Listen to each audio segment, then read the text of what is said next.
Qual que é a capacidade da Força Aérea da Ucrânia?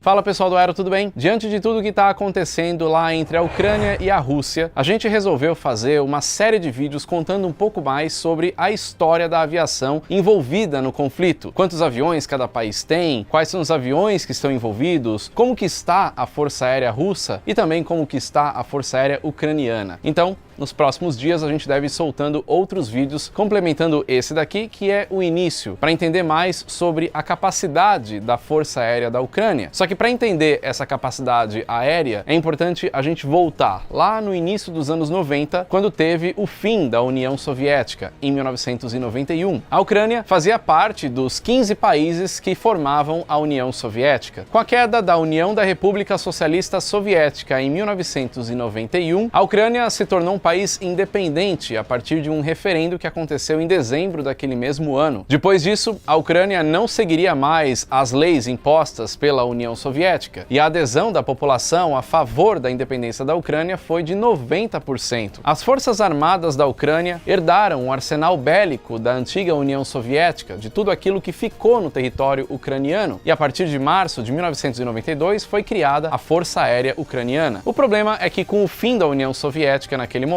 a Ucrânia passou a enfrentar sérios problemas econômicos, problemas de miséria mesmo, problemas de fome. A prioridade naquele país não era mais as forças armadas, mas sim reestabelecer a economia, diminuir a miséria, muitos outros problemas para resolver. A ideia dos ucranianos era que, ao longo do tempo, eles conseguissem investir mais em armamentos, mas não foi exatamente isso que aconteceu, porque passando o tempo a coisa só piorou. Eles tinham que focar na economia, focar em outros problemas, e aí aquele arsenal herdado da antiga União Soviética acabou ficando cada vez mais sucateado porque os ucranianos não tinham dinheiro para manutenção. Dentro da Ucrânia estavam grandes engenheiros que sabiam muito sobre energia nuclear. Inclusive, o terceiro maior arsenal de ogivas nucleares do mundo estava dentro da Ucrânia naquele momento, perdendo só para os Estados Unidos e para a Rússia. Só que toda a comunidade internacional se preocupou com todo esse poderio nuclear dentro da Ucrânia. Então, tanto a OTAN quanto a Rússia começaram a armar um acordo para que a Ucrânia se livrasse de todo esse arsenal nuclear. Esse acordo se chamou Memorando de Budapeste. A Ucrânia, então, teria que se desfazer do terceiro maior arsenal nuclear do mundo. Em contrapartida, a Ucrânia teria uma garantia que ninguém a atacaria. Então, manteria toda a integridade territorial desse país. Ou seja, o que está acontecendo agora vai contra o Memorando de Budapeste, o acordo que eles fizeram lá nos anos 90. De acordo com o que dizia no Memorando de Budapeste, entre os anos de 1994 e 1996,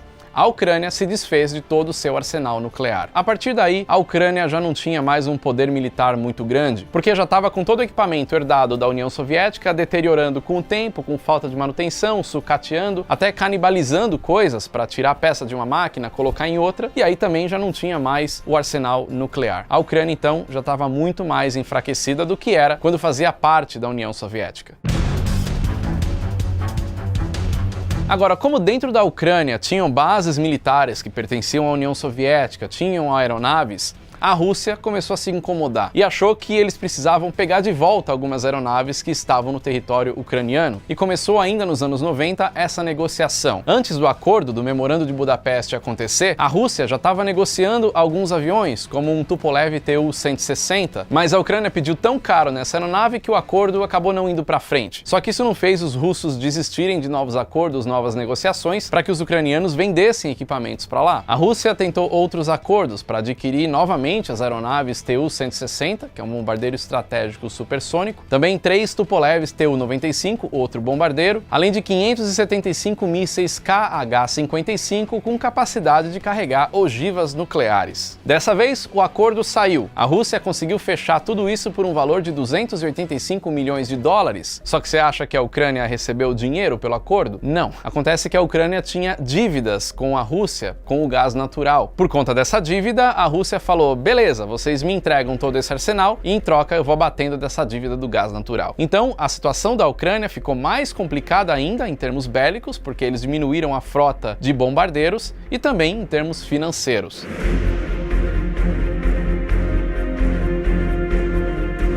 Durante esse período independente da Força Aérea Ucraniana, aquele país tinha frotas de bombardeiros como o Tupolev Tu-22, Tu-95, só que eles também não conseguiram manter muitos desses aviões e alguns deles acabaram indo parar em museus. Só que ao longo do tempo, os ucranianos tentavam a todo custo manter um pouco da sua frota aérea, então criaram bases para a modernização de antigos aviões caças, como por exemplo o MiG-29, o Sukhoi Su-24, Su-25, Su-27 e também o L-39 Albatross. A partir de 2005, a Ucrânia estudava a aquisição de novas aeronaves, como os Sukhois Su-27 modernizados e também MiGs-29. Só que eles não conseguiram fazer esses planos irem para frente. Por falta de dinheiro, essas modernizações ficaram cada vez mais difíceis. E aí, o que eles conseguiam fazer era aquele velho negócio de canibalizar aeronaves mais deterioradas, pegando peças desses aviões e colocando em outros aviões que estavam em operação para ir empurrando o máximo que dava os aviões já antigos da União Soviética. Toda essa reorganização da Força Aérea Ucraniana aconteceu até 2014, até que crises em regiões ucranianas aconteceram, na Crimeia e em Donbas. Donbas é uma região que faz divisa com a Rússia e a Crimeia fica no sul da Ucrânia. E a guerra em Donbas também foi um conflito entre Rússia e Ucrânia por questões territoriais. A Ucrânia, que já estava meio mal das pernas, não tinha um arsenal bélico muito poderoso, acabou perdendo muitos dos seus aviões e helicópteros na guerra em Donbas. Entre abril e julho de 2014, a Embaixada dos Estados Unidos lá em Kiev, capital da Ucrânia, contabilizou a perda de 19 aeronaves entre aviões e helicópteros dos ucranianos. Então,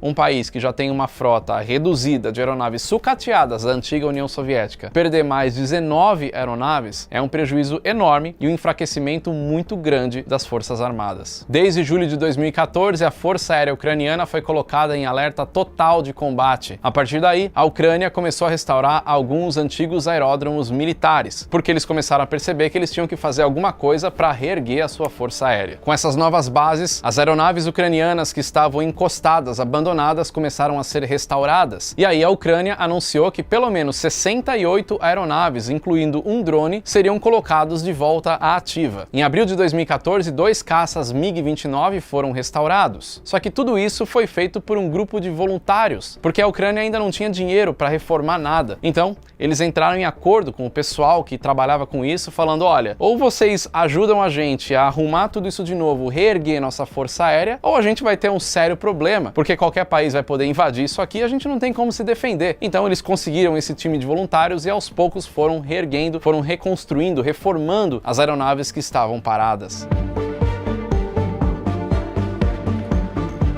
Em janeiro de 2015, a Força Aérea Ucraniana recebeu 2 caças MiG-29, 2 Sukhois Su-27, além de 2 helicópteros, um Mi-8 e um Mi-2. Agora, durante a guerra em Donbas, os ucranianos perceberam que eles precisavam restabelecer o uso de drones, só que os únicos drones que eles tinham disponíveis naquela época eram os Tu-141, um drone antigo, também herdado da União Soviética, com tecnologia defasada. E por ser um drone que era usado na União Soviética com aquela tecnologia, eles poderiam facilmente sofrer interferência dos russos. Então não adiantaria muita coisa, mas os ucranianos pensaram em colocar em operação 68 desses drones. A Ucrânia tentou até fazer um financiamento coletivo para adquirir drones americanos ou israelenses, mas eles não conseguiram levantar a quantidade suficiente de dinheiro para fazer isso acontecer. A Ucrânia tem drones turcos em serviço, mas eles operam na marinha do país e não na Força Aérea. Em novembro de 2020, a Ucrânia apresentou em um evento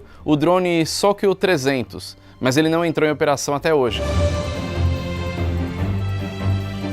Antes de tudo isso acontecer lá na crise da Crimeia e na guerra em Donbas, ainda em 2010, os ucranianos criaram o Ukroboronprom. Palavra difícil de falar, mas essa era uma associação que reunia várias empresas de vários setores militares do país, tudo com o objetivo de atender essa nova solicitação bélica da Ucrânia. Aí lá em 2014, quando já estava toda a crise da Crimeia, a guerra em Donbas acontecendo, o governo do país autorizou o repasse de verba para essa associação para a modernização dos helicópteros Mi-24, mas isso só aconteceu em aeronaves do exército ucraniano. A Força Aérea não seguiu com esses helicópteros.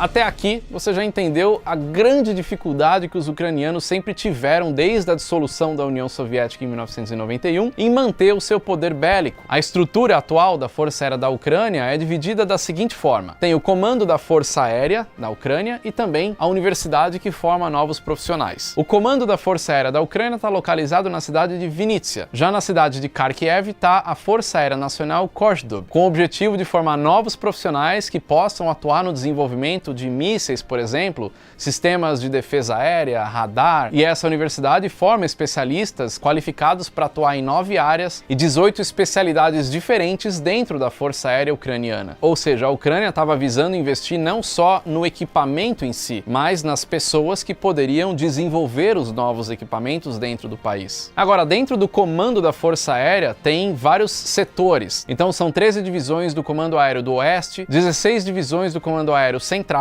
15 divisões do Comando Aéreo do Sul e 14 divisões do Comando Aéreo do Leste. E aí dentro de cada comando de cada setor do país, tem o seu aeroporto principal, né, a sua base principal.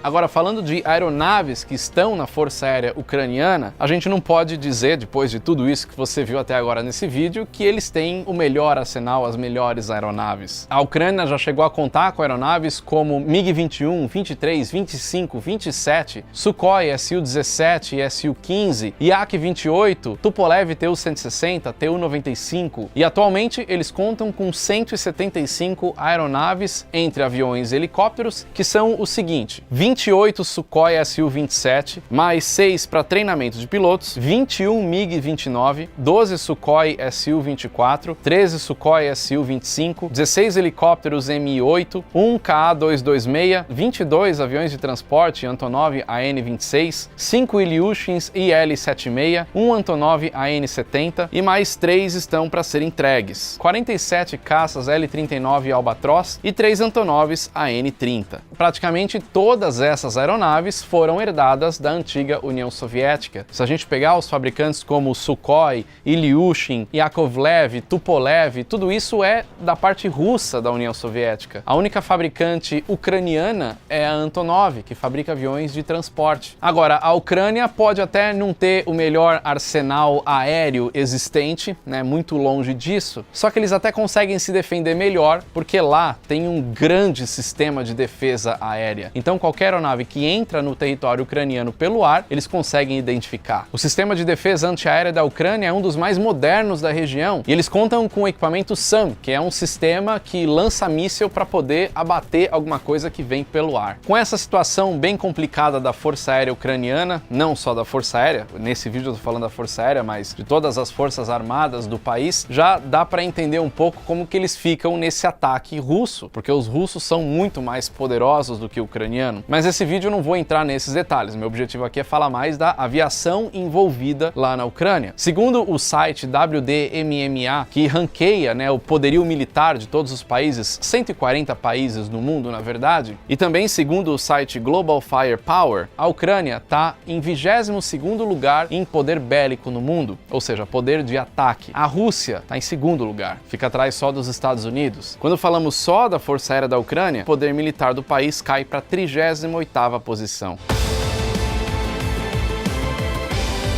Se a gente falar de total de aeronaves dos dois países, aí eu tô falando de tudo, aviões de ataque, de transporte, inclusive os que estão em operação e os que não estão, os russos têm mais de 4.100 aeronaves. Isso significa que eles têm a segunda maior frota militar do mundo, perdendo para os Estados Unidos. Já os ucranianos têm pouco mais de 300 aeronaves, ficando em 31º lugar.